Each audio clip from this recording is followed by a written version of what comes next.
भगवान सुंदर है।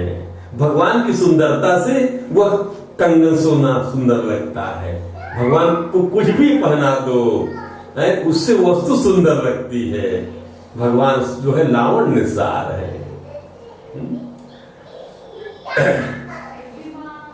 कमर में करधनी, अंगुलियों में बहुमूल अंगूठी पहने भगवान, अंगुलियां में अंगूठी, ये सब चलता है। अंगुली वाला ध्यान का अंगूठी वाला ध्यान करो तो अंगूठी आ जाएगी आपके हाथ में, और इसलिए तुम ध्यान करते नहीं, अंगूठी वाला ध्यान करते तुम्हारा हाथ खाली है। अंगूठी तभी आएगी भगवान का अंगूठी वाली उंगलियों का ध्यान करेंगे आप। और चरणों में नूपुर है, नूपुर घुंघरू, और हाथों में कंगन आदि आभूषण धारण किए हुए हैं। उनके कितने शौकीन है भगवान संसार में। इसलिए देखे ना, एक से दुकानें दुबई में मारने वाले में गया था, वहां ये मैं क्रीट तक गया था पैदल, सुनो घूमते आप मिले थे तब। क्या ज्वेलरी की दुकानें एक से सजी हुई है, क्या क्या नाम है यहाँ पे, एक से डिजाइन बन गई है आजकल, सब मशीन मेड हो गया है। उनका मुख कमल मंद मंद मुस्कुरान से खिल रहा है। घुंघराली नीली बालों की लटे बहुत चिकनी निर्मल घुंघराली नीली है, घुंघराले बाल।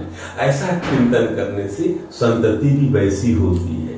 ध्यान दीजिए, इसका फायदा होता है। भगवान का ध्यान करके पत्नी के साथ इस प्रकार से आपको विहार करने की प्रक्रिया अपनानी चाहिए। यदि संतति की इच्छा है तो वैसी संतति आपको प्राप्त होगी। ये तरीका है गर्भाधान करने का। और भक्तजनों पर भगवान अनुग्रह की वर्षा कर रहे हैं। ये आनंद मुझे प्राप्त होता है तो मैं इसको बोले बिना रह नहीं सकता। तब तक, और मन जब तक मन इस धारणा के द्वारा स्थिर ना हो जाए राजन, जब तक मन इस धारणा के द्वारा स्थिर ना हो जाए, निश्चित स्थिर हो जाएगा। जब भगवान के कोई अंतर क्या है, यही आभूषण मनुष्य पहन ले तो आप मनुष्य को जो है आप आभूषण को देखने लग जाएंगे, मनुष्य को नहीं देखेंगे, फर्क ही देखिएगा। और जब यही आभूषण भगवान पहन ले तो आप भगवान को देखेंगे, आभूषण को नहीं देखेंगे, अंतर ये पड़ जाएगा। आप कभी देख लीजिए, यदि यही आप चैन मैं पहनूंगा तो आप चैन देखने लग जाएंगे, और यही चैन ठाकुर जी पहने तो आप भगवान को देखिए, चैन बाद में देखेंगे आप। इतना ज्यादा गोप्यः किंचरत यदमुष्य रूपम लावण्य सारम अस्मोर्धम। भगवान लावण्य सार है, सुंदरता के सार है भगवान। भगवान के चरण कमलों से लेकर उनके देखते रहे, तब तक बार बार चिंतन स्वरूप भगवान को देखते रहने की चेष्टा करनी, तब तक मन इस धार स्थिर न, अर्थात मन को स्थिर करने का एक तरीका ये भी है जो आपकी प्रक्रिया में नहीं है। प्रातः काल उठते साथ ही आप देखेंगे ये मन जो है इडियट तुरंत चालू हो जाता है, तुरंत उठे नहीं कि रात का जहां छूटा था विराम वहां से फिर स्टार्ट हो जाता है। ये बाथरूम तक चलता है, बाहर आता है, पूरी प्रक्रिया में मन चालू। क्यों चालू होता भैया तू मन? अरे संसार में जाना 10 बजे मेरे जाना है तो चालू हो गया, सुबह से चालू हो गया तू। जब 10 बजे जाऊंगा, बस में बैठूंगा, ऑफिस पहुंचूंगा, उसके पहले तू क्यों चालू हो गया यार? असत वस्तु के पीछे में उस समय आपको भगवान का यही ध्यान करना चाहिए, कुछ देर के लिए प्रैक्टिस बनानी चाहिए, उससे लाभ मिलेगा आपको। आपका मन जो है स्थिर होना, मन स्थिर होने लग जाएगा तब तो आप भगवान में निवास करने लग जाएंगे। यही उसका तरीका है। और कौन ये प्रश्न किसने किया है? महाराज सुखदेव से प्रश्न किया महाराज परीक्षित ने। धारणा कैसे करनी, किसकी करनी चाहिए? ऐसे करनी चाहिए धारणा। ये धारणा को बताया मैंने आपको, स्थूल धारणा जिसमें पूरी जगत की धारणा है, विश्व की धारणा। ये धारणा भगवान की सूक्ष्म धारणा ये वाली है। भगवान के चरण कमलों से लेकर उनके मुस्कान युक्त मुख कमल पर्यंत समस्त अंगों की एक एक करके बुद्धि के द्वारा धारणा कर, एक एक अंगों की एक ही जगह लगा दीजिए, पूरे अंग को नहीं समेट पाएंगे आप। तो आज क्या है, आज भगवान कंगन में ध्यान लगा देता हूं, आप ध्यान दीजिए। एक चोर था, एक बनिया था। धारणा का फल बताता हूं मैं आपसे। वो एक ब्राह्मण से पूछता है कि पंडित जी कोई ऐसा तरीका बताओ पूजा पाठ करने का, एको पैसा खर्च ना हो, एको पैसा खर्च ना करना पड़े हमको। फिर बोले बहुत अच्छी बात तुमने पूछ लिया, एक को पैसा खर्च नहीं करना पड़ेगा आपको। बताना शुरू किया पंडित जी ने। बोले देखो जजमान, शुरू हो गया बताना। तुम अपने मन में सोचो कि तुम क्या है गंगा जी का जल लेके आ रहे भगवान को स्नान कराने के लिए। सोच लिया, ले आए गंगा जी का जल? बोले हाँ पंडित जी ले आया। गंगा जल से भगवान के पांव पखार दिया? बोले पखार दिया। पैसा लगा क्या? बोले महाराज एक को पैसा पहले ही बताया आपने, एक को पैसा नहीं लगा मेरा। फिर बोले अगला कदम उठाओ। स्नान हो गया भगवान का। अब आप जब वृंदावन गार्डन चले जाओ, मैसूर के चले गए, जाओ वहां से जो है वैजंती फूल ले आओ। वृंदावन गार्डन क्यों, आप वैकुंठ के गार्डन चले जाओ, नंदन कानन चले जाओ। वैकुंठ वहां के गार्डन का नाम क्या है? नंदन कानन, चित्ररथ, ये सब वैकुंठ के गार्डन है, इनके नाम है। जो वहां के नाम यही तो बोले जा रहे हैं यहाँ पे, नंदन कानन, नंदन वन।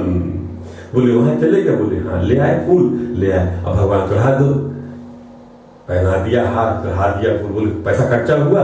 महाराज एक को पैसा खर्च, इतना महंगा फूल आ रहा है आजकल, आपने क्या बता दिया मुझको, एक पैसा खर्च नहीं हो रहा है। अब फूल लगा दिया। अब बोले फूल हो गया, आचमन कर दिया, अब भोग लगाना है। तो बोले ऐसा मान लो आप जो है लाला सुखराम के यहाँ की सुंदर खोए की जलेबी ले आए हो। अरे वही क्यों, आप जो है मालपुआ बना हुआ शुद्ध घी का, गाय के घी का बना हुआ ले आओ। कहां से? लाला इंद्र के यहाँ चले जाओ, सीधा वैकुंठ में, वहां से ले आओ। चले गए। अरे मन को जाने में क्या, मन तो इतनी तेजी से चला, इंडिया भी हो गया मेरा मन 2 सेकंड के अंदर में। ये इतनी खराबी है, इतनी अच्छाई, दोनों चीजें इसके अंदर में है। इतना तेज चलता है जबकि अस्तित्व में नहीं है ये। मैं इसको समझाऊंगा बाद में आप लोगों को। और भोग लग गया भगवान को, पान खिलाओ भगवान को, बनारसी पान, बनारस चले जाओ, पान ले आके, पैसा खर्चा, एक को पैसा खर्चा नहीं हुआ। महाराज क्या सुंदर पूजा बताए हो मेरे को आप। उसके बाद यही उसके जीवन का अभ्यास बन गया, धारणा बन गई। एक बार इसे ऐसा करते करते कई बस निकल गया भैया, उसको पूजा करते करते रम गया भगवान के चरणों में, एको पैसा खर्च नहीं होता था। और इसी प्रकार से पूजा करता तरीका उसका यही। एक दिन क्या हुआ, भगवान को दूध पिलाया इसी प्रकार से कटोरे में, और शक्कर डाल दिया। तो उसको लगा शक्कर कुछ ज्यादा हो गई, चम्मच से निकालने लगा शक्कर। भगवान प्रकट हो गए और हाथ पकड़ लिया। बोले मूर्ख, शक्कर तो डाला ही नहीं, तो निकाल क्यों रहा है यार? शक्कर निकालने लगा उसके अंदर में, और भगवान को प्राप्त कर लिया। ये धारणा, ये वृत्तियां ऐसे बनती चली जाती हैं। लगता है आपको ऐसा, लेकिन जुड़ गए तो योग बन जाता है। तो इस प्रकार से तो एक अंक का ध्यान ठीक होने लगे, सब छोड़कर दूसरे अंक का ध्यान करना चाहिए। ध्यान दीजिए इस प्रकार से। राजन इस प्रकार परमात्मा से भिन्न पदार्थों का त्याग करना चाहते हैं जो लोग, शरीर और उसके संबंधी पदार्थों में आत्मबुद्धि का त्याग करके, शरीर और उसके संबंधी पदार्थों में आत्मबुद्धि मत करिए। आत्म बुद्धि मतलब उसमें सत्य बुद्धि मत करिए, अपने स्वरूप की बुद्धि मत करिए, स्वरूप नहीं है आपका। और कर हृदय के द्वारा पद पद पर भगवान की जिस परम पूज्य स्वरूप का आलिंगन करते हुए अनंत प्रेम से परिपूर्ण, वही भगवान विष्णु का परम पद है।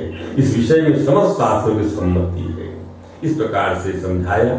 और उसके उपरांत जो है राजन, संसार चक्र में पड़े हुए मनुष्य के लिए जिस साधन के द्वारा उसे भगवान श्री कृष्ण के अनन्य प्रेममयी भक्ति प्राप्त हो जाए, कंक्लूडिंग लाइन्स आ रही है। इसके अतिरिक्त और कोई कल्याणकारी मार्ग नहीं। नागतो शिव नायतो शिव पंथा विशता संधता भी वासुदेवे भगवती भक्ति योगो यतो भवे। क्या बात है, श्री कृष्ण के अनन्य प्रेम ही भक्ति प्राप्त हो जाए, इसके अतिरिक्त और कोई कल्याणकारी मार्ग नहीं है। No other way is welfare approach, divine welfare approach. कोई और नहीं। अतो अन्य सिवा पंथा, माने कल्याणकारी पथ और कोई नहीं है। वासुदेव भगवती भक्ति योग जब हो जाती है, कोई मार्ग और पथ नहीं है। हे राजन, भगवान ब्रह्मा ने एकाग्र से सारे वेदों का 3 बार अनुशीलन करके, वेदों का 3 बार अनुशीलन किया, मंथन करके सार निकाल दिया।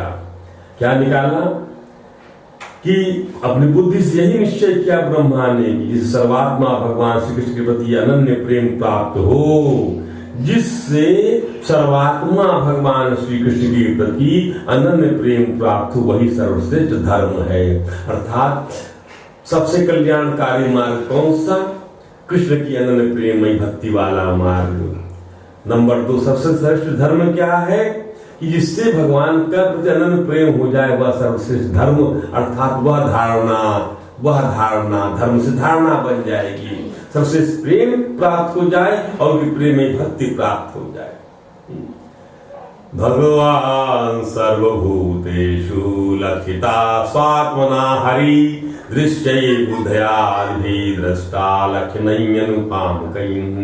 समस्त चराचर प्राणियों में उनके आत्मा रूप से भगवान श्री कृष्ण लक्षित होते हैं, आत्मा रूप से। ध्यान दीजिए, ये बात केवल यही नहीं कही जा रही, आगे भी ये बात हम आपको सुनाएंगे। जब प्रसन्न भगवान का जन्म होगा, तब ब्रह्मा का मोह हो जाएगा, तब यही बात याद, इसको यहाँ याद रखिएगा। भगवान कृष्ण जो है सबकी आत्मा है, ये वो इन सबके साक्षी मात्र दृष्टा है, क्योंकि ये बुद्धि आदि दृश्य पदार्थ उनका अनुमान कराने वाले लक्षण है। ये अनुमान कराने लक्षण है, केवल अनुमान कराते हैं। इसलिए राजन, तस्मा सर्वात्मना राजन हरि सर्वत्र सर्वदा श्रोतव्यः। फिर वही बात, क्या सुनना चाहिए? हरि सर्वात्मना सदा श्रोतव्यः, कीर्तव्य, गाना चाहिए उनको। ये समझा रहे हैं, ये गाने में सम्मिलित हैं आप लोग, इसके भागीदार बनिए।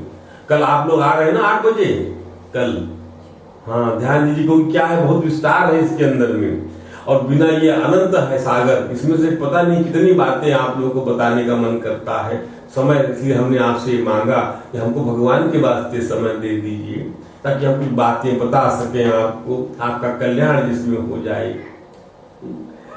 तो श्रवण कीर्तन स्मरण करें, अपनी संपूर्ण शक्ति से भगवान श्री का श्रवण करें, कीर्तन संपूर्ण शक्ति से, अपनी संपूर्ण जो शक्ति आपके प्रार्थ में वही तेज बल है।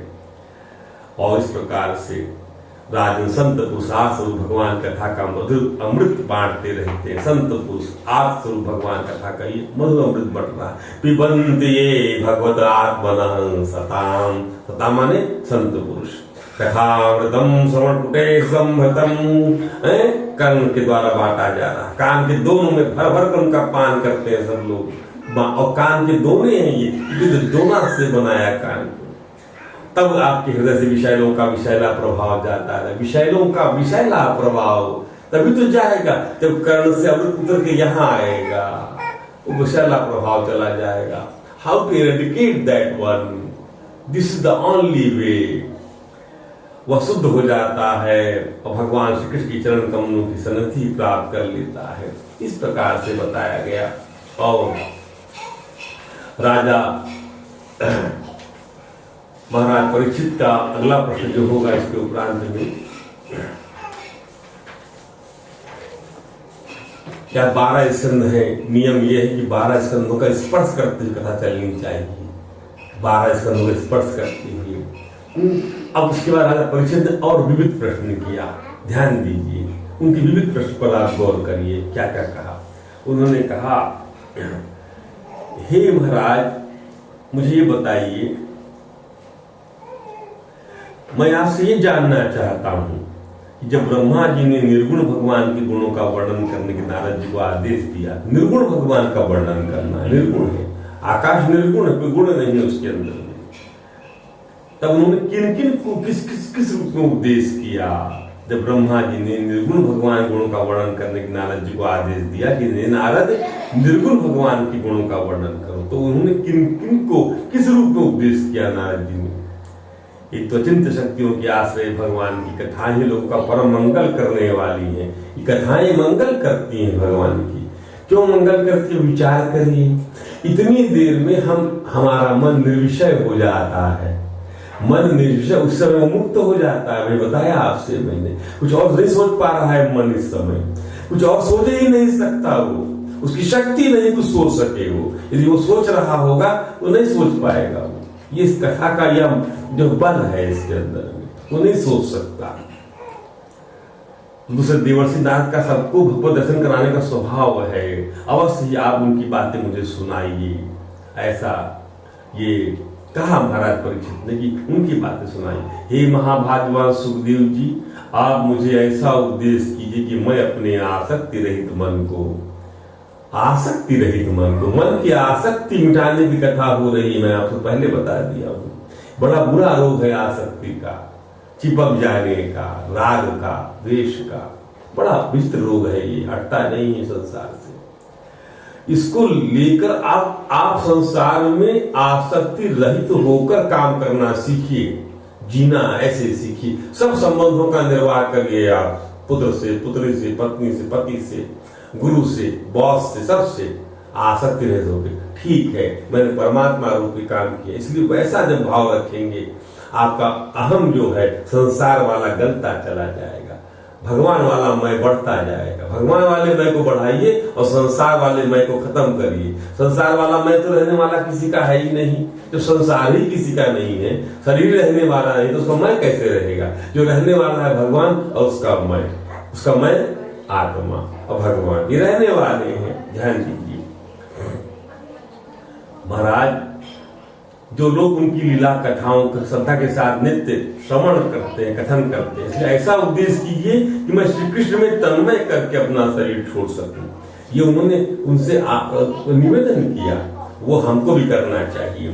श्री कृष्ण कान के छिद्रों के द्वारा अपने भक्तों के भाव में हृदय कमल पर जाकर बैठ जाते, कान के छिद्रों के द्वारा हृदय कमल पर जाकर बैठ जाते हैं। ध्यान दीजिए, ये जो है ना, हृदय कमल में भगवान बैठते हैं। इसलिए भगवान कपिल ने अपनी माँ देवहूति से कहा, माँ अथ त्वं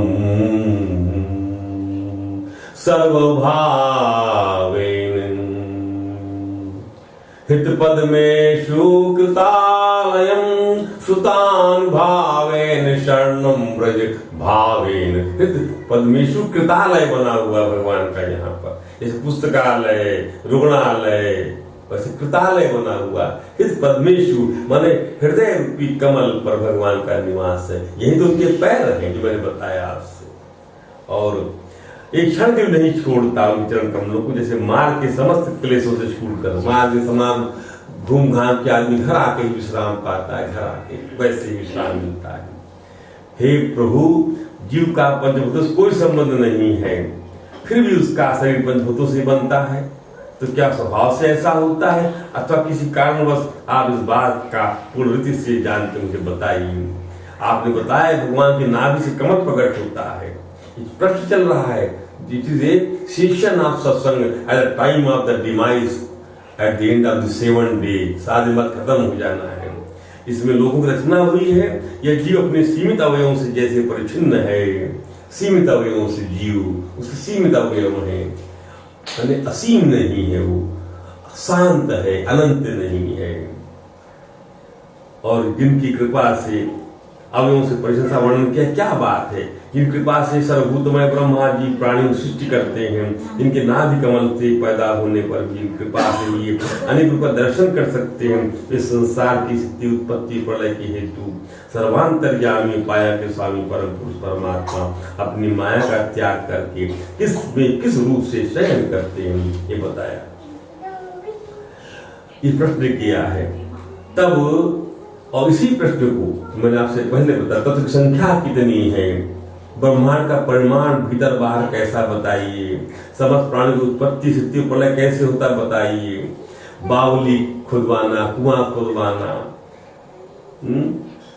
यज्ञ इत्यादि काम करना, धर्म काम के साधन की विधि क्या है, प्रलय के समय जो जीव प्रकृति में लीन रहते हैं उनकी उत्पत्ति फिर कैसे होती है।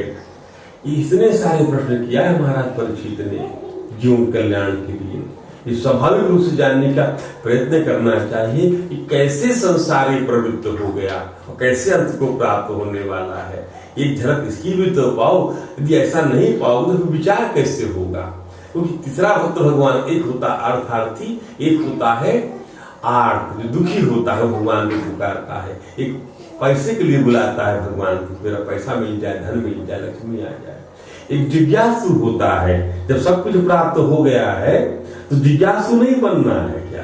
तब तो विचार करोगे, आत्मा के क्षेत्र में आओगे, तभी और अधिक संपन्न बनोगे। परम दौलत प्राप्त हुई, ये तो निकृष्ट दौलत है, ये तो अपरा दौलत है। परा दौलत कैसे प्राप्त होगी? उस दिशा में बढ़ना है, इसलिए इसकी आवश्यकता है। और अंत में यही चीज सोचना पड़ता है, जो चीज छूट जाएगी उसका क्या विचार करेंगे यार? वो छूटने वाला है क्या? कहीं छूटने वाला? धन भूमि पे रह जाएगा। भूधनानि भूमौ, भूमि पे धन छूट गया आपका। धनानि भूमौ पशवः गोष्ठे नारी परद्वारी सुतः शमशाने देहस्थितायां धर्मानुगे परलोके जीवेक। क्या कहा? धनानि भूमौ, भूमि पर धन छूट जाएगा, यही पड़ा रह गया। सिकंदर जब चला संसार, द ग्रेट अलेक्जेंडर ऐसे कर देना मेरे हाथों को कहा था कि देखो मैं क्या ले जा रहा हूं, संसार को दिखाना कि मैं क्या ले जा रहा हूं। बूथ ही बंद आता है जीव और खाली हाथ चला जाता है, एक कपड़ा भी रह जाता देह पर उसके। तो धनानि भूमौ पशवः गोष्ठे, सारे पशु कोठार में बंद रह जाएंगे, किसी काम नहीं आएंगे। और नारी परद्वारी, दरवाजे तक पत्नी साथ देगी आपका। और फिर पुत्र शमशानी, और पुत्र जो है शमशान तक जाएगा मुखाग्नि देने के लिए। और देह का साकिता तक रहेगा, और जहां चिता जलेगी देह भस्मीभूत हो जाएगी। तो परलोक में क्या जाएगा? परलोके धर्मानुगे जीव एक, धर्म साथ जाएगा। ये बात है, इसीलिए इसकी आवश्यकता है, अपरिहार्यता है, कंपल्सरी इसको समझने की आवश्यकता है। अब तो बड़ा प्रश्न सुन के आप कहा महाराज परिषद ने, हे ब्राह्मण आप मेरी भूख प्यासी चिंता न करें। यहाँ तो 2 घंटे आप लोग बैठते हैं, बड़ी कृपा करते हैं, तो मैं और यहाँ वो कह रहे हैं कि मरने का समय है, पर मेरी भूख प्यास चिंता आप ना करें, मुझे भूख नहीं है, प्यास नहीं है, क्योंकि मैं सब अधिक से अधिक आपसे ले लेना चाहता हूँ। वो तात्पर्य आप समझिए कि अधिक से अधिक आप भी भर लें। क्या जाता है भरने में? कौन सा आपका धन हर रहा है ये समय? जो है, जो मिलना है वो तो मिलेगा ही महीने के आखिरी में, इससे अधिक तो मिलने वाला है नहीं। तो इसको इकट्ठा कर लीजिए। ये आप थ्रेशोल्ड में चल के ये सत्संग आया हुआ है। इसे जितना भरना चाहे अपने मन रूपी कटोरे में कानों के दोने से भरते चले जाइए। और इतनी क्षमता है मन और बुद्धि में, कितना भर ले कम है। इतना बड़ा बर्तन है मन आपका, ये छोटे मोटे बर्तन क्या काम करेंगे? इतना बड़ा मन है, बड़ा छोटा मन है तेरा, बड़ा बड़ा मन बना यार, बड़ा मन बना, खूब बड़ा मन बना, खूब बड़ा मन बना, इतना बड़ा मन बना। उस मन में भर ले इसको। भगवान उससे भी बड़े हैं, नहीं समा पाते हैं, तो मन उनको दे दो। जहां मन उनको दीजिए भगवान समा जाएंगे। ध्यान दीजिए, सत्यभामा जी जब भगवान पारिजात लेकर वहां से आए स्वर्गलोक से, तो भगवान सत्यभामा जी रुक्मणी जी, तो सत्यभामा जी जो रुक्मणी जी में ये बात लगी हुई थी, भगवान अधिक किसको प्यार करते हैं। तो संपद तो है उस कथा में ऐसा हुआ कि सत्यभामा जी ने पूजा कराई थी, पारिजात लेके भगवान आएंगे वहां से। पारिजात माने कल्प वृक्ष, जिस जो मांगो मिल जाता है। जब लेके भगवान वहां से आ गए, उसके बाद में पूजा शुरू हुई, तो उसमें दान देना पड़ता है। तो सबसे प्रिय वस्तु का दान करना था। तो सबसे प्रिय वस्तु क्या है? सत्यभामा जी। नारद जी ने पूजा कराई, बोले सत्यभामा जी सबसे प्रिय, भगवान द्वारकाधीश सबसे प्रिय है। द्वारकाधीश का दान कर दिया। और उसी समय क्या कर दिया मैंने? अब द्वारकाधीश नारद के अधीन हो गए।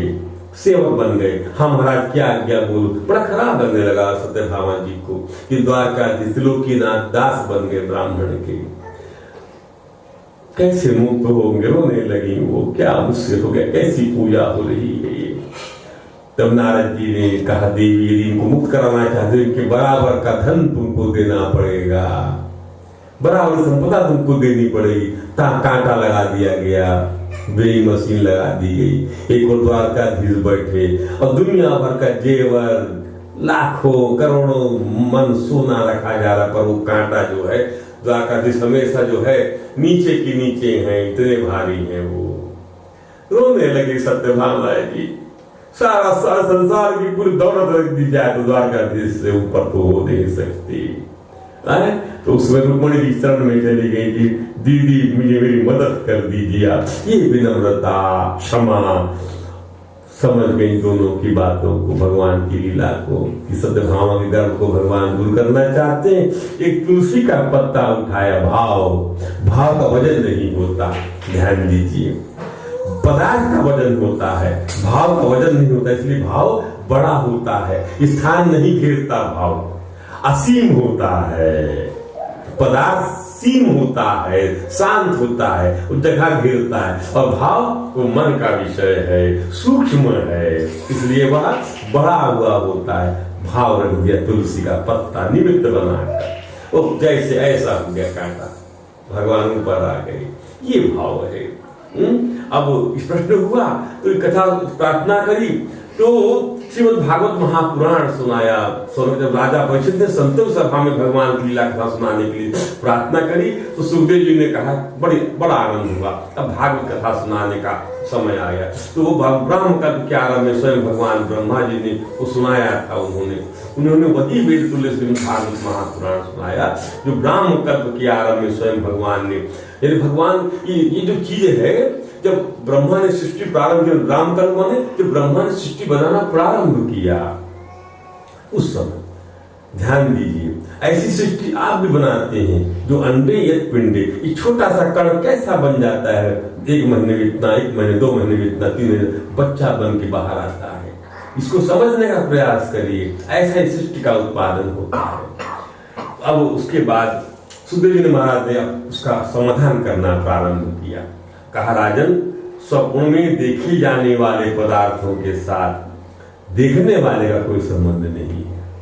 स्वप्न में जो पदार्थ आप देखोगे कि 10 करोड़ रुपया पड़ा हुआ है, स्वप्न का पदार्थ का क्या संबंध आपका बताइए, क्या लेना देना। स्वप्न झूठा, उसका पदार्थ झूठा, वो आप ही रुपया बने बैठे हुए हो। वैसे ही देहादि से अतीत अनुभव स्वरूप आत्मा का माया के बिना दृश्य पदार्थ का कोई संबंध, अर्थात माया के बिना कोई संबंध नहीं हो सकता। उस आत्मा का संबंध दृश्य पदार्थों से जो है उसमें माया डाल दिया ठाकुर जी ने, बीच में अज्ञान डाल दिया है। माया बिना इसको डाले आप डिफॉर्मेशन नहीं हो सकता। जैसे सोने में कुछ बट्टा मिलाओगे तभी जीवन बनेगा, सिंपल, ध्यान दीजिए। तो माया डाल दिया है, और ये माया झूठी डली हुई है। जैसे बंदर हाथ डालता घड़े के अंदर में तो वो लड्डू पकड़े हुए रहता, छोड़ता नहीं है उसको, और कहता कि मैं छोड़ूंगा लड्डू छूट जाएगा। तो मेरा हाथ जो, तो जहां वो लड्डू छोड़ता ही नहीं, आप लड्डू संसार का पकड़े हुए हो, आप खुद ही फंसे हुए हो। यही माया है जो होकर भी नहीं है। जैसे सूर्य neither it sets nor it rises, it appears to be rising and setting। पृथ्वी घूम रही है, यही माया है जो होकर भी नहीं है। राजन, इसलिए माया के बिना दृश्य पदार्थ का कोई संबंध नहीं होता था। अज्ञान से संबंध जोड़ा हुआ अपन लोगों ने। अज्ञान को मिटाने के लिए इस ज्ञान की विधा की आवश्यकता है। अज्ञान रूपी संबंध है और कुछ नहीं, इसे निभाना चाहिए। इसको विविध रूप वाली माया के कारण विविध रूप वाला प्रतीत होता है, और जब उसके गुणों में रम जाता है तब यह मैं हूं, यह मेरा है, इस प्रकार मानने लगता है। माया विविध रूप वाली है, उसके रूप अनेक हैं।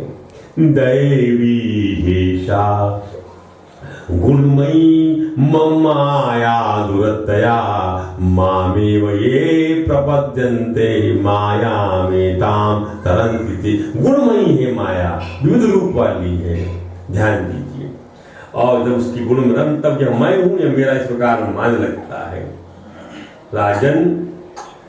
किंतु जब यह गुणों को क्षुद्ध करने वाले काल और मोह उत्पन्न करने वाली माया, गुणों को क्षुद्ध करने वाला काल, समय जो है गुणों को क्षुद्ध करते रहता है। अभी कुछ है, सुबह जो है फूल मुरझा जाएगा, तो काल ने क्षुद्ध कर दिया उस फूल की सुंदरता को।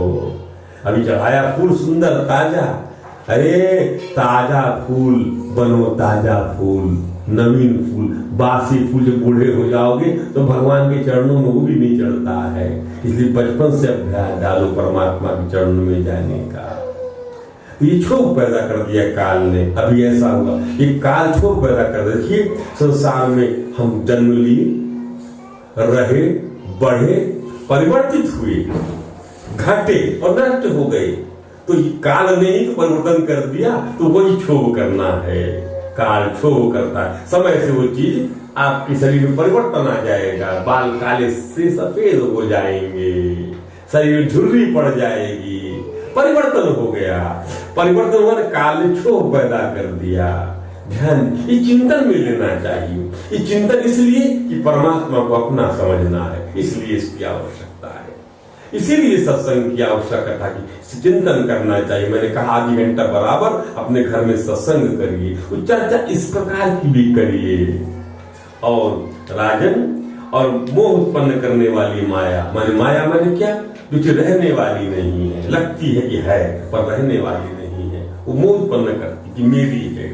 इन दोनों से परे अपने अनंत स्वरूप में मोह रहित होकर रमण करने लगता है, आत्माराम हो जाता है। किंतु जब यह इन दोनों से अतीत, यह मैं मेरा का भाव छोड़कर उदासीन गुणातीत हो जाता है। वही गीता का श्लोक, त्रय गुण विषया वेदा निश्रय गुण भव अर्जुन। अरे क्या गुणों की बात कर रहे हो अर्जुन? अभी फूल कुछ नजर आ रहा है, कल सुबह कुछ नजर आएगा। आयु कहाँ छोड़ रही है तुमको? तुम गुणातीत बनो। इस वेदों की जो बातें हैं लुभाने के लिए हैं, बच्चों को बनाने के लिए। जैसे मिठाई दी जाती है, वैसे ही जब मन शुद्ध हो जाएगा तो अपने आप इनकी आवश्यकता नहीं पड़ेगी, जब तुम क्वालिफाइड हो जाओगे। ब्रह्मा जी की निष्कपट तपस्या से प्रसन्न होकर भगवान उन्हें अपने रूप का दर्शन करा दिया और उन्हें जो है चतुर्श्लोकी भागवत सुना दे। कहा तब करो ब्रह्मा, सृष्टि रचना करने की बात हो रही है। और जल में बैठकर, कमल में बैठकर सृष्टि करने की इच्छा से विचार करने लगे ब्रह्मा जी। परंतु उनको वह दृष्टि उन्हें प्राप्त नहीं। चिंता कर रहे थे तो प्रलय के समय में उन्होंने तब व्यंजनों के 16वें अक्षर को कहा। का खा गा जो है आपके अल्फाबेट से बने हिंदी 12 खड़ी के 52 अक्षरों में से जो 21वां अक्षर है वो है प, और 16वां अक्षर है ता। तप करो। तो महात्मा लोग इस तप को ही त्यागियों का धन मानते हैं। तप, एक बार कहा तप, भगवान ने कहा तप करना चाहिए। और तप हमारे जीवन से चाहता चला जा रहा है, तप हम करते नहीं। तप करने के लिए देह मिली हुई है, ध्यान दीजिए। भोगने के लिए जैसे शरीर मिलता है वैसे भोग मिलना शुरू हो जाता है। उसके लिए आप इतना प्रयत्न करते हैं, नहीं, आहार मिल ही जाएगा। इतना आहार मिलता है, जाके देखिए आप। आहार, निद्रा, भय, मैथुन हर योनि में भगवान ने बिंदास दिया है। तो देह इसके लिए इतना कष्ट उठाने की जरूरत नहीं है, इतना कष्ट उठाने की आवश्यकता नहीं है। ध्यान दीजिए, हर परिस्थिति में मनुष्य रह लेता है। जरूरी थोड़ी है कि उसको बिस्तर ही चाहिए डनलप का, करनाल का। जमीन बनी हुई सोने के लिए, तकिया बना हुआ है हाथ का, पानी पीने के लिए चुल्लू बने हुए हैं ऐसे दोनों में। कभी प्यास बुझती है? ये जो बिस्लरी का पानी जब लगाओ मुंह में बॉटल को, प्यास नहीं बुझती जब तक उसको आप जो है ऐसे करके पानी जो बचपन में पीते थे अपन लोग, उससे जो प्यास बुझती थी, पानी से जो भीग जाता था वो प्यास बुझाता था। तरीका वही है पानी पीने का, हाथ से खाने का तरीका यही है। आज भोजन अपना हाथ से करते हैं क्योंकि हाथ में ही अन्न को दुहा गया है। कि प्रसंग इसमें आएगा, जब पृथ्वी ने अन्न छुपा लिया तो हाथ में अन्न को दुहा है महाराज। किसको? महाराज मनु को बछड़ा बनाकर हाथ में अन्न को दुहा गया है। इसलिए हाथ से ही अधिक आनंद प्राप्त आपको होगा, जो आपको चम्मच से नहीं प्राप्त हो सकता। ध्यान दीजिए, वो डिसेंसी हो सकती है पर तृप्ति नहीं हो सकती, दोनों फर्क है। डिसेंसी अलग चीज है, उसकी भी आवश्यकता पड़ती है, लेकिन तृप्ति कैसे हो। इसलिए कई लोग पार्टी में जाने के बाद घर में जाके थोड़ा खाते हैं वो तृप्ति है, अपने घर का थोड़ा सा अन्न मिल जाए अच्छा लगता है। तात्पर्य कहने का ये है। अब तप करो, तपस्या से प्रसन्न होकर भगवान ने उन्हें अपना वह लोक दिखलाया। अब भगवान का लोक कैसा होता देखिए। तपस्या से खुश हुए, भगवान अपने लोक में ले गए। देखिए भगवान का लोक कैसा है। उस लोक में किसी भी प्रकार के क्लेश, मोह और भय नहीं है। अर्थात भगवान का जो लोक रहेगा वहां कष्ट नहीं है, क्लेश नहीं है, मोह नहीं है। ध्यान दीजिएगा। अर्थात वो लोग, यदि आपको क्लेश नहीं मिल रहा है तो ये भगवान का घर हो गया। आपको भय नहीं मिल रहा है तो भगवान का घर हो गया। और आपको जो है मोह प्राप्त नहीं हो रहा है, ज्ञान मिल रहा है तो भगवान का घर हो गया। आप इसी तीनों तत्वों को आप उतार लीजिए। यहाँ क्लेश मिल रहा है, ये भगवान का घर नहीं है, ये भगवान का घर बन गया है ना, क्योंकि इसमें ये तीन सेंसेस यहाँ पर प्रिवेल कर रहे। क्लेश नहीं है, भय नहीं है, और क्या नहीं है, मोह नहीं है। भगवान का घर ऐसा है। वे देवता बार बार उनकी स्तुति करते रहते हैं। यहाँ हम भी भगवान की स्तुति बार बार कर रहे हैं। और रजोगुण, तमोगुण और उनसे मिला हुआ सत्वगुण भी नहीं है। वहां न काल की दाल गलती है, न माया के रंग रखती है। माया के बारे में भी जा ही कह सकते हैं। वहां भगवान के पार्षद निवास करते हैं, जिनका पूजन देवता दोनों ही करते हैं। वहां भगवान जो है किस शरीर सद्दल कमल के समान कोमल नेत्र प्रियन के शोभायमान है। अंग राशि से सौंदर्य बिखरता रहता है। उस वैकुंठ इस प्रकार आकाश बिजली से बादलों शोभायमान होता है। बादलों से शोभा, बादल शोभा है आकाश की, और बिजली भी शोभा है आकाश की। वैसे ही लोक मनोहर कामनियों की कांति से युक्त महात्माओं के दिव्य तेजोमय विमानों से स्थान स्थान पर सुशोभित होता रहता है। अर्थात बड़े बड़े महात्माओं की दिव्य तेजोमय वहां विमान घर रहता है। जैसे अपने यहाँ ये बिल्डिंग रहती है, वहां मूवेबल है, विमान में सब चलते हैं, विमान इकट्ठे हो जाते हैं, सब कुछ उनका विमान में होता है। यही योग की धारणा है, विमान। इसी में विहार होगा देवहूति करदम और देवहूति का, जब पहली मैथिली सृष्टि बनेगी। भगवान ने देखा कि लोक में समस्त भक्तों के रक्षक लक्ष्मीपति यज्ञपति विश्वपति भगवान विराजमान है। सुनंद नंद प्रबल अरुण आदि उनकी पादों की सेवा कर रहे हैं। उनका मुख कमल प्रसाद मधुर मुस्कान से युक्त है। आंखों में लाल लाल डोरियां हैं, फिर मुकुट पहने हुए हैं, श्री रेखा बनी हुई है। वे एक लक्ष्मी जी विराजमान, सुंदर चार भुजाएं हैं, और वे एक सर्वोत्तम बहुमूल्य आसन विराजमान। पुरुष प्रकृति, महत्व, अहंकार, मन, 10 इंद्रिय और शब्द रूप रसगंध स्पर्श 5 तन मात्राएं और 5 महाभूत, 25 शक्तियां मूर्तिमान होकर चारों ओर खड़ी हैं।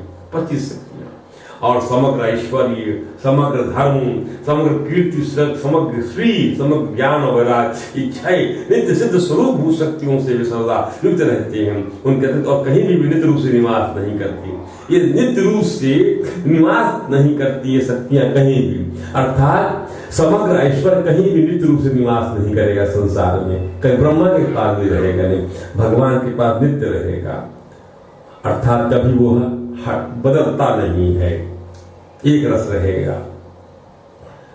श्री एक रस रहेगी, माधुरी एक रस रहेगा। भगवान का एक रस माधुरी है।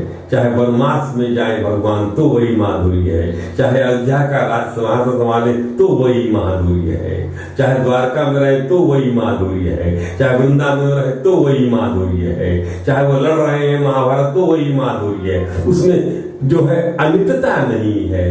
ध्यान दीजिए, उनका दर्शन करने से प्रसन्न हो गए ब्रह्मा जी, प्रणाम किया। भगवान से हाथ मिलाया और कहा, भगवान ने ये ब्रह्मलोक है।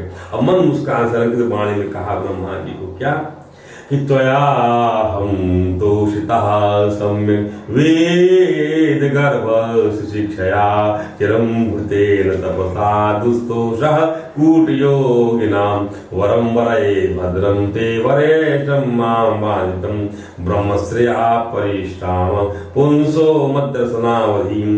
हे ब्रह्मा, तुमने शिष्यता की इच्छा से चिरकाल तक तपस्या कर मुझे भली भांति संतुष्ट कर दिया है। अर्थात अपना भी अंग बनाया भगवान ने, तो उसको तपस्या से उसको तपस्वी भूत किया है, तब शिष्यता होती है। हम उनके अंग बन के संसार में आते हैं तो हमको भी तपस्या करनी चाहिए। इसलिए ऋषभ देव ने अपने पुत्रों से कहा कि नायम देहो देवाजाम लोके। हे पुत्रों, ये शरीर तुमको इसलिए नहीं मिला संसार में कि कष्टान कामान हते भुजाम। ये अरे जो पशु पक्षियों को मिल जाता है, कुकर शुकर को मिल जाता है, बिलभुजाम माने जो विष्टा खाने वाले हैं उनको मिल जाता है ये काम और ये भोग। इसके लिए इतना कष्ट करने की आवश्यकता नहीं। इस शरीर से कष्टान कामान, कष्ट पूर्वक इस काम का उपार्जन करते रहते हो तुम। तो किस लिए मिला है पिताजी? तपोदेव्यम पुत्र का, तप करने के लिए मिला है। तप करना मतलब क्या?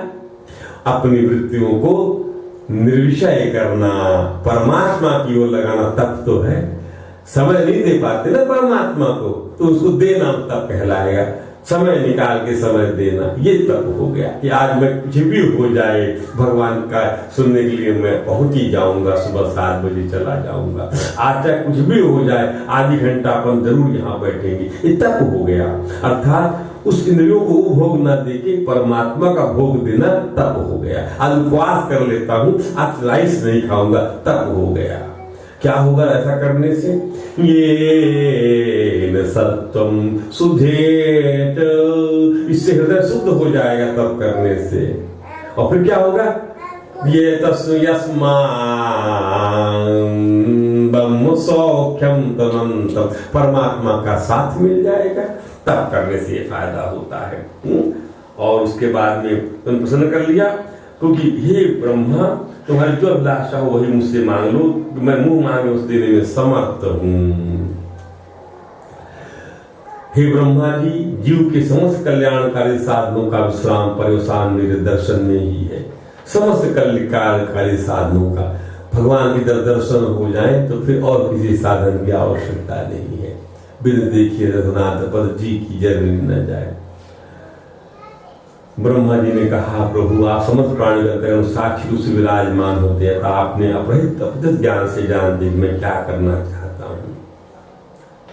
ऐसी कृपा करिए ताकि मैं आपके सगुण और निर्गुण दोनों ही रूपों को जान सकूं। आप माया के स्वामी हैं, आपका संकल्प कभी व्यर्थ नहीं होता।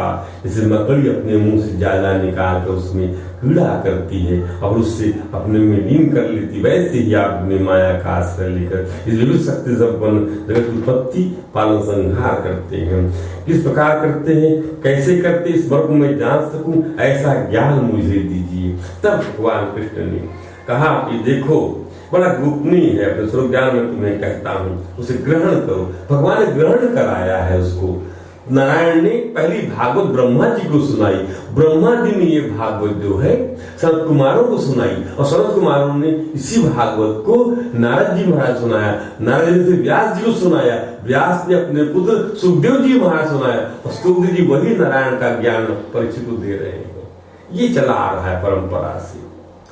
भगवान ने 4 चतुश्रुति भागवत सुनाया। उसका सार ये है कि सृष्टि के पूर्व केवल मैं ही मैं था। हे ब्रह्मा, वास्तव में ना होने पर भी जो कुछ अनिर्वचनीय वस्तु मेरे अतिरिक्त मुझ परमात्मा में 2 चंद्रमाओं की भांति प्रतीत मिथ्या प्रतीत हो। 2 चंद्रमा तो होते ही नहीं है। 2 चंद्रमा कैसे होते हैं? एक आकाश का चंद्रमा और एक चंद्रमा जल में दिखाई पड़ता है, तो 2 चंद्रमाओं की भांति मिथ्या प्रतीत हो रही है मेरे अतिरिक्त मुझ परमात्मा में।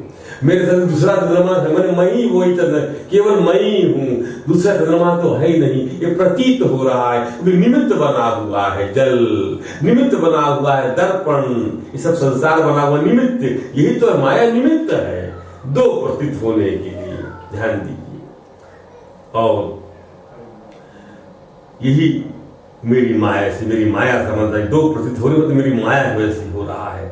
जैसे प्राणियों की पंचभूत ऐसे छोटे बड़े शरीरों में आकाश, पृथ्वी, जल आदि महाभूत उन शरीरों के कारण से निर्मित होने के कारण प्रवेश करते भी हैं। शरीर जब कार्य करता है तो पहले उसमें प्रवेश भी करते, और पहले से विराजमान भी आकाश है वहां पर, अग्नि पहले से विराजमान है, और निर्मित होने के बाद शरीर में भी आ जाती है। उसी प्रकार से उसी दृष्टि से मैं उनमें आत्मा को प्रवेश किए हुई हूँ, और आज दृष्टि से अत्यंत और कोई वस्तु न होने के कारण उसमें प्रविष्ट नहीं भी हूँ मैं, और मैं हुई नहीं, प्रविष्ट नहीं भी हूं उनमें मैं आज दृष्टि से। यह ब्रह्म, इसका तरीका क्या है?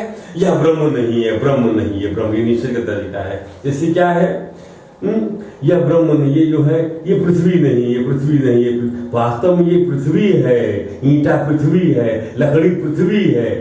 और तरीका क्या है समझने का? ये पृथ्वी नहीं, पृथ्वी नहीं, पृथ्वी नहीं, ब्रह्म नहीं, ब्रह्म नहीं, ब्रह्म नहीं, नहीं। यानी ये जो सोना नहीं, सोना नहीं, सोना नहीं, ये सोना नहीं, ये सोना है, ये सोना है, सोना। इस प्रकार से जैसे कपड़ा देखते हैं, कपड़ा, अरे ये कपड़ा नहीं, कपड़ा नहीं, कपड़ा नहीं, क्या है? धागा, अरे धागा नहीं, धागा नहीं, धागा, ये कपड़ा। इस प्रकार दो मेथड है अन्वय और निषेध की।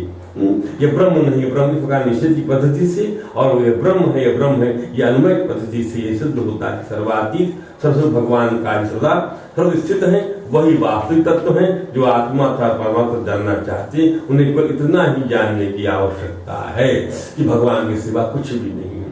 ब्रह्मा जी, तो हमेशा समाधि के द्वारा मेरे सिद्धांत को पूर्ण निष्ठा कर लो, इससे तुम्हें कल्प कल्प में विभिन्न प्रकार की सिद्धना करते रहे, कभी मोह नहीं होगा।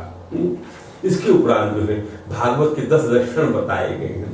इस भागवत कथा में 10 लक्षणों, 10 बातों का वर्णन होगा। क्या है वो? अत्र सर्गो विसर्ग स्थानम पोषणम दयाहं मन्वन्तरेषां कथा निरोधो मुक्तिराश्रयाहं। राजन, इस भागवत पुराण में सर्ग का वर्णन है, विसर्ग का वर्णन है, स्थान का वर्णन है, पोषण का वर्णन है, ऊति का, मनवंतर का, ईशान कथा, निरोध, मुक्ति, आश्रय, इन 10 विषयों का वर्णन है। संक्षेप में सर्ग क्या है? सर्ग माने ईश्वर की प्रेरणा से, मैंने बताया गुणों में क्षोभ होता है तो रूपांतर हो जाता है। तो रूपांतर होने की वजह से आकाश, पृथ्वी, जल, वायु, अग्नि, ये महापंच महाभूत, आपकी शब्द, रस, रूप, गंध, ईंधन, गंध, स्पर्श, 5 तन्मात्राएं, 10 इंद्रियां, 5 ज्ञानेन्द्रियां, 5 कर्मेंद्रियां, अहंकार और महतत्व की उत्पत्ति होती है, पहले उत्पत्ति हो जाती है इनकी। ये सर्ग कहलाता है। ओरिजिनल सृष्टि, ओरिजिनल मूल रूप से ये सर्ग है। इसी का आधार लेकर विकृति पैदा करते हैं इसी सर्ग के अंदर में, वो ब्रह्मा करता है, उसको विसर्ग कहते हैं।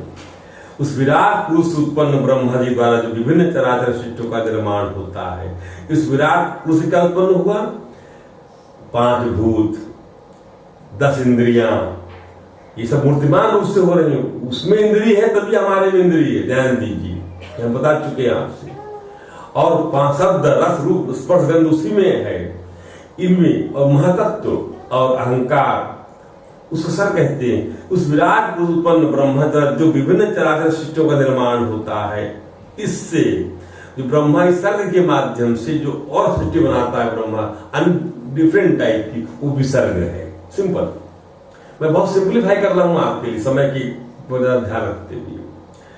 और प्रतिपल नाश की ओर बढ़ने वाला ये संसार, ये विश्व, इसको एक मर्यादा भगवान रखते हैं, मर्यादा, एक धर्म रखते हैं। वह क्या है? पोषण है, पोषण।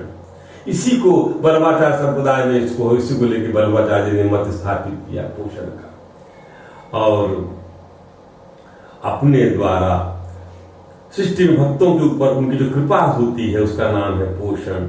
और ये क्या हो गया? मर्यादा रखने का स्थान हो गया, स्थान उचित। फिर क्या समय 60 साल की आयु है, ये मर्यादा हो गई आपकी।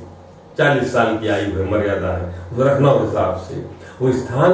और अपने द्वारा भक्तों को जो अनुग्रह करना, पोषण हो गया।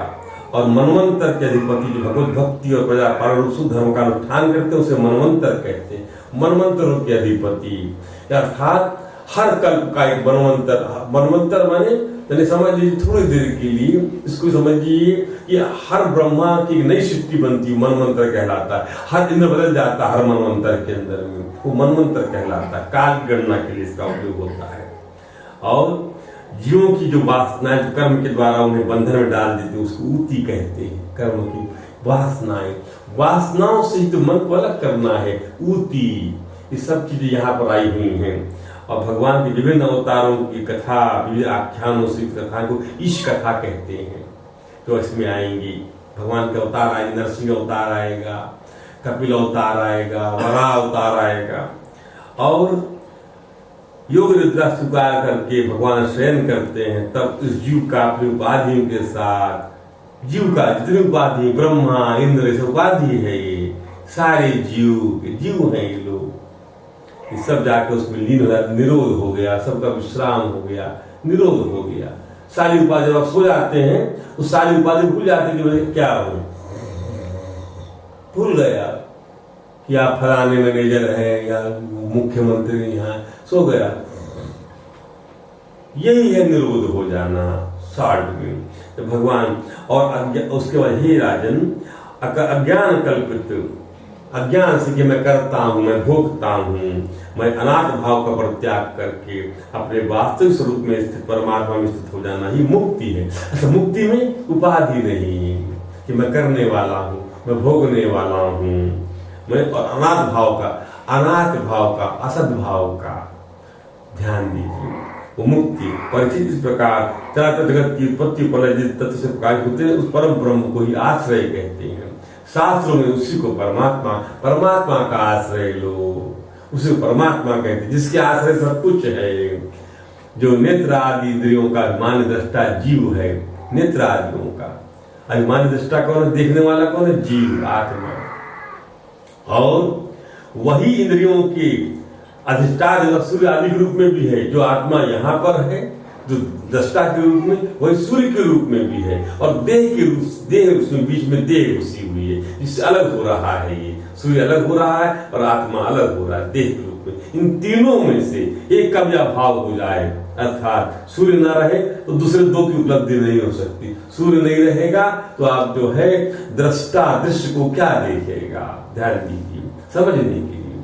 और दृष्टा नहीं रहेगा और देह रहेगी, शरीर रहेगा, तो किस प्रकार से उसको सूर्य को दिखा सकेगा। एक की दो की सिद्धि, दो का एक भी इसमें से कम हो जाए तो दो की उपलब्धि नहीं हो सकती। अतः जो इन तीनों को जानता है, तीनों को, किसको, नेत्र के दृष्टा रूपी आत्मा को जो जानता है, और इस आत्मा से हटकर जो नेत्रेंद्रियों के देवता हैं, कर्णेंद्रिय, श्रवण इंद्रिय, इनके देवता हैं, जैसे घ्राणेंद्रिय का देवता जो है वायु है, वो देवता है। देह को अलग कर रही है, देह से अलग हो रहा है, वो वायु इधर अलग हो रहा है और इसके अंदर बैठा हुआ वो अलग, खाली बीच में एक परत है बीच में देह की। इस प्रकार से इनका जो आश्रय है, अधिष्ठान है, वह आश्रय तत्व है। और उसका आश्रय वह स्वयं ही, दूसरा कोई नहीं होता है। अब उस प्रकार से विराट ब्रह्मांड जब फोड़ के निकलता है तो रहने की इच्छा होती है, तो स्थान ढूंढता है। तो उसके बाद वो जो है विराट पुरुष को अत्यंत जल की सृष्टि किया, जब रहने के स्थान ढूंढा, जब विराट पुरुष निकला फोड़ के, कहाँ रहूं, तो उसने शुद्ध संकल्प पुरुष ने अत्यंत जल की सृष्टि किया। इसलिए तुरंत जल का सिंचन करते हैं कि विराट पुरुष आ गया, जल की सृष्टि होती। और विराट पुरुष नर रूप से उत्पन्न होने के कारण ही जल का नाम नार पड़ा है। विराट पुरुष नर से उत्पन्न होने कारण ही जल का नाम नार पड़ा है। विराट पुरुष का नाम नर भी है, ध्यान दीजिए। और उससे जो है उत्पन्न हुआ जल, इसका नार है। और उस अपने उत्पन्न किए हुए नार में वह पुरुष 1000 वर्षों तक रहा, इसलिए उसका नाम नारायण है। अपने उत्पन्न किए हुए नार में, माने जल में रहा। जल की स्थान जब ढूंढा तो पहले जल में रहा वो, ध्यान दीजिएगा। अभी यानी जल में है, पृथ्वी डूबी रहेगी, इसलिए नारायण कहलाया। उस नारायण की कृपा से द्रव्य कर्म काल स्वभाव जीव आदि की सत्ता है नारायण की। उनकी उपेक्षा कर देने पर किसी का अस्तित्व नहीं रहता। नवती भगवान नारायण ने योग निद्रा से जग करने के होने की इच्छा की, तब अपनी माया से उन्होंने अखिल ब्रह्मांड के बीज स्वरूप अपने सुवर्णमय वीर को 3 भाग विभक्त कर दिया, अधिदैव अध्यात्म अद्भुत। पर इसे विराट पुरुष इसी प्रकार से जो विभक्त हुआ है। विराट पुरुष के हिलने डुलने पर उसके शरीर में रहने वाले आकाश इंद्रिय बल मनोबल और शरीर बल की उत्पत्ति हुई है। उससे सबका राजा प्राण उत्पन्न हुआ। ये सेवक अपने स्वामी राजा को चलता है, वैसे सबके शरीर में प्राण के प्रबल होने पर सारी इंद्रिया प्रबल रहती है। प्राण प्रबल है, सांस चल रही है, प्रबल है प्राण, तभी सब इंद्रियां काम करेंगी। ध्यान दीजिए। इसलिए परमात्मा जो है, खाना जब अपन खाते हैं तो प्राण तृप्त होता है, सब इंद्रियां तृप्त हो जाती है। उसी प्रकार से यदि किसी वृक्ष की जड़ में आप पानी देंगे तो उसके पत्ते, उसके फूल, फल सबको पानी मिल जाता है। उसी प्रकार से भगवान नारायण की पूजा करने से सबकी पूजा हो जाती है। नारद जी कहते हैं प्रचेताओं से क्या, यथा तरो मूलम निषेचनेन तृप्यन्ति तद स्कंद भुजोपशाखा। जल की जड़ में पानी दे रहे हैं ना, पत्ते में तो पानी नहीं देते आप लोग कि पत्ते में पानी देते हैं, जड़ में पानी देने से सबको पानी मिल जाता है। और आगे प्राणोपहारा यथा इंद्रिया, प्राण तृप्त होता आहार से। जो खाना खाते तो क्या तृप्त होता है, आंखी कान, प्राण तृप्त होता है, तब जाके सब इंद्रियों को बल मिलता है। उस प्राण का प्रतीक है श्वासें। भैया प्राण आ गए यार, खाना खा लिया तो प्राण आ गए, ऐसा बोलते हैं तो वही बात बताई जाए। इसलिए जब प्राण जोर से आने जाने लगा तब विराट पुरुष को भूख प्यास का अनुभव होता है। जब सांस चलती है जोर से तब भूख प्यास लगती है, थक के आ गए, बहुत सांस निकल गई अपनी, तब मुख प्रकट हुआ। उसी प्रकार से फिर रसनेन्द्रिय तालु से रसनेन्द्रिय प्रकट हुई।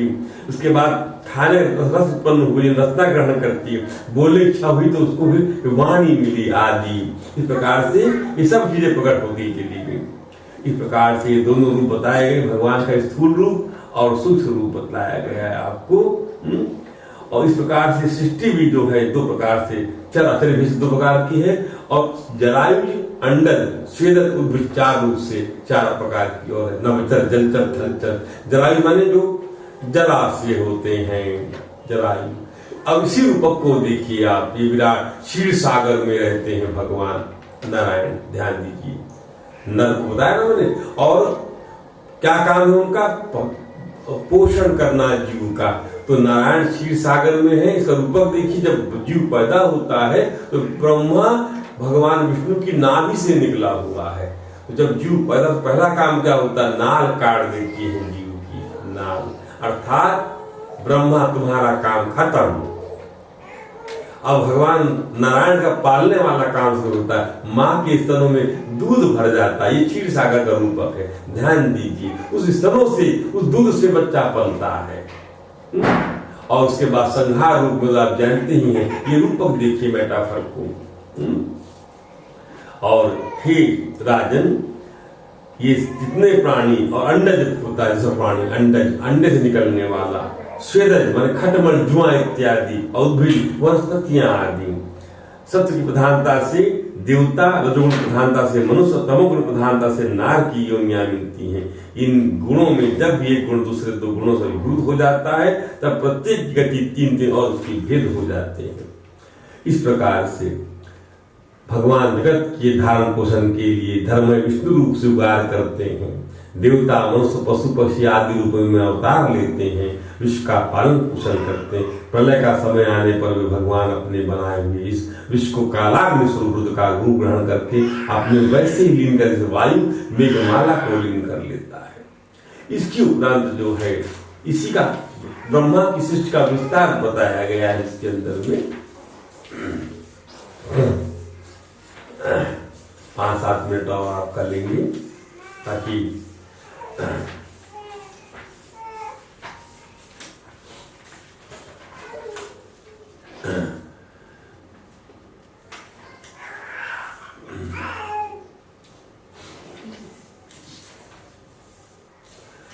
अब जब ब्रह्मा जी निकल सके और जब उन्होंने जानना चाहा भगवान की कि प्रभु बहुत समय के बाद मैं आपको जान सका हूँ, कैसे दुर्भाग्य की बात, देहधारी जीव आपके स्वरूप को नहीं जान पाते। हे भगवान, आपके सिवा और कोई वस्तु नहीं। ये वो ब्रह्मा कह रहे हैं जो भगवान की नाभि से निकले, उनको जान नहीं सके। उसी प्रकार से बहुत समय लगा उनको तपस्या करने में। जो वस्तु प्रतीत होती है वह भी स्वरूपता सत्य नहीं है, जैसे कि मैंने आपसे कहा, क्योंकि माया के गुणों के सुमित होने के कारण केवल आप ही अनेक रूपों में प्रतीत हो रहे। माया के गुणों से वजह से, जैसे अग्नि जो है अलमारी में लग जाएगी तो अलमारी से दिखाई पड़ेगी, कुर्सी में लगी कुर्सी से दिखाई पड़ेगी, वैसा ही आपका यह रूप जिसकी नाभ कौन से मैं प्रकट हुआ, सैकड़ों अवतारों का मूल कारण, इसे आपने सत्पुरुषों पर कृपा करने के लिए पहले प्रकट किया है। इस प्रकार से 10 प्रकार की सृष्टि का वर्णन मिलता है। 10 प्रकार की सृष्टि का सारगर्भित बात इसकी ये है कि 10 प्रकार की सृष्टि क्या हुई। पहले यह विश्वों का रूपांतर ही काल का आकार है। स्वयं तो वह निर्विशेष अनादि अनंत है। उसी को निमित्त बनाकर भगवान खेल खेल में अपने आप को ही सृष्टि के रूप में प्रकट कर देते हैं। खेल खेल के रूप में भगवान खेल खेल के रूप बनाते हैं। पहले सारा विश्व भगवान की माया से लीन होकर ब्रह्म रूप में स्थित था। उसी को अव्यक्त रूप मूर्ति काल के द्वारा भगवान ने पुनः पृथक रूप से प्रकट कर दिया, अलग से ब्रह्म रूप से प्रकट कर दिया और उस रूप में विस्तार